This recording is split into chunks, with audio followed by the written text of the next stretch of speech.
Well, I'm Barbara Ann Nash, and I'm called Bobby Ann by everyone. And I had a son born with Down syndrome named Chipper. That started the whole thing. When he was about 4 years old, I decided I had to do something. Chesterwye started off as a daycare program, basically for people that had special needs. We have about 75 people that we take care of. Plus we have a day program here, which people, we bring them in, we bus them in, and they mix and mingle and have lunch or whatever. And of that program, then sometimes most of them come out of the houses, those that are able. They come out of the houses to come up here also. So basically, and some people, for some folks, this is all they've got in life. This is their home, this is their friends, the whole works. So I think it was 1967 when we started forming. And it was around that time, a little bit later, that we moved into the White House restaurant. And then from that, we moved to Graysonville Elementary School with a $1 loan, I think it was. And from that, we moved into this newest building. In that time, Dr. Harry Rhodes came on, was a major fundraiser for us because he knew people. It took a while to convince people that it was really going to happen one way or the other.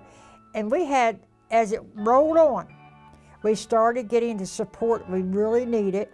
And it was growing stronger and stronger, and so because of that, we were getting stronger. But we didn't have any money, so in our backyard, every weekend in the summertime, we had a yard sale for the telephone bill, electric bill, whatever we needed to pay. From that, we built this building, then later on we had an addition, and we had a wonderful auction that really produced money. The first one was down at the Yacht Club, and it was really interesting. They may have known what they were doing. It was basically a model after Ducks Unlimited auction. And the neatest thing about it was, back in the corner where the leaders of the community were sitting back there and they were partying something. They were having a great time. At the end, they found that they hadn't spent any money because they'd been partying so hard. Well, there's this old gal that lived down where we were raised in there by the name of Miss Florence Howard. And she didn't have any money, but she wanted to do something. So she baked up this black walnut cake. And the next thing you know, $200. Whoever bought it from back there, they sent it back up again. $300, $500, and I think the first time it brought about $1,500 just for the black walnut cake. And that became the tradition of the auction. At one point, I'm going to say it was probably 12 years ago, something like that, it brought over $10,000. And that's something to talk about. And I think this year it brought about $3,000, so that's pretty cool. So a normal day for me and the people that we support, one, we start pretty early. Our drivers get here around 6 a.m. and they start to go pick up our people around the county and also some of the northern counties like Kent County to pick up a lot of our people that we support during the day services. So they usually get here about 8:30 and then that's when we start kind of the day. Our program manager, Shanara, she starts with breaking up the groups and getting people out the door and out fully into the community. So a lot of things that we do, we go to the Graysonville Senior Center, we go to the YMCA, we go to the Kent Island Library, we also go to the East End movie theaters, we also go to the bowling alley out there, also going out to the local restaurants for lunches with our people, and it's always been welcoming. One thing that I'm really concentrating on is improving our group homes. Our group homes are in good shape, but they are dated, and we need to invest more into the homes and also improving the homes, because also we're supporting people with higher levels of needs in our homes. So what that means is that people in wheelchairs who need more accessibility in the home, so widening up the doorways so it can fit larger wheelchairs, improving accessibilities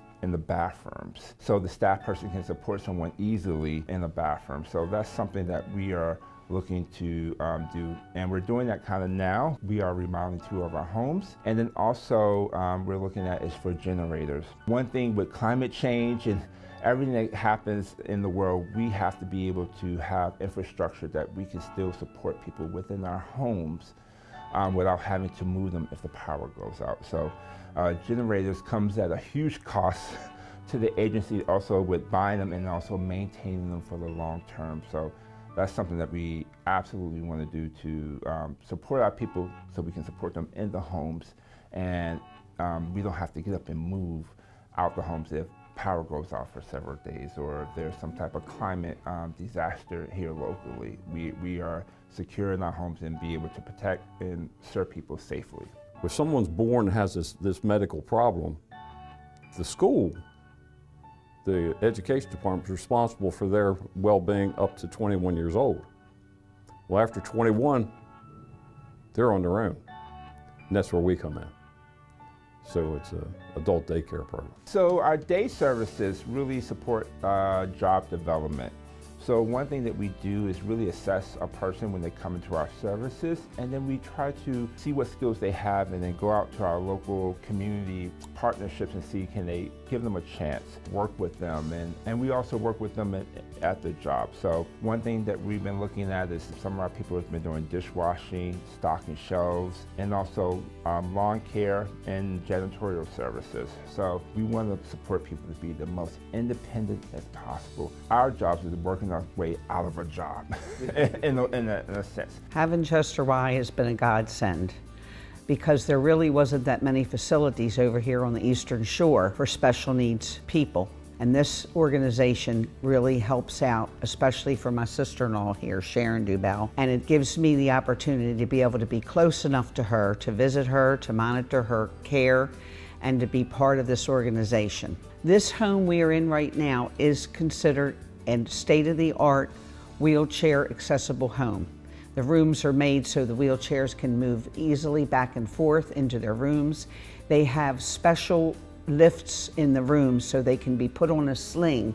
They don't have to be picked up by the staff. They can be put on a sling and be taken into the bathroom for their needs and for showers. And it's very, very nice. It's imperative that they have that kind of thing for them. And Chesterwye itself does all the transporting. They take care of their basic needs. They help to give them activities to do. They feed them. They monitor their health conditions. They have nursing staff that they can call. It's a well-rounded organization and well-rounded activities and things for them to do. Tell them what you like about Chesterwye. What's the thing that you like about Chesterwye? The food? What about the staff? Do you like the people that take care of you? Yeah. Do you feel secure and happy? Good. If you want to get involved, you can call up here and ask, but like we have the dinner auction once a year, and anytime you see Chesterwye is having a fundraiser, show up. But there are a lot of people who moved in the community and have children who automatically are adult, and they brought them in, and they've been so pleased and happy to know they're moving into a place where there is a place for their family to be. So I just feel like that from my personal view, it's the least, if you have the ability to help, you should. And this is, some people do hospice, some people do something else. I choose to help these folks here. They're local, it's a local organization, and the community's been great to us. They help us a lot. It's true, I have put a lot of time into it, a lot of effort, but I'm not the only one. There's other folks that have done as much or more than me. I've been fortunate to be successful in business. I know a lot of people. I'm able to make contacts with folks to say, hey, we need some help. It's just a gratifying feeling to help folks that can't help themselves. And like I said earlier, they just want to be like us. You know, they just have problems. So if you can help the number of people we do with a little bit of effort, what's wrong with that? I think the good Lord will shine on that, don't you?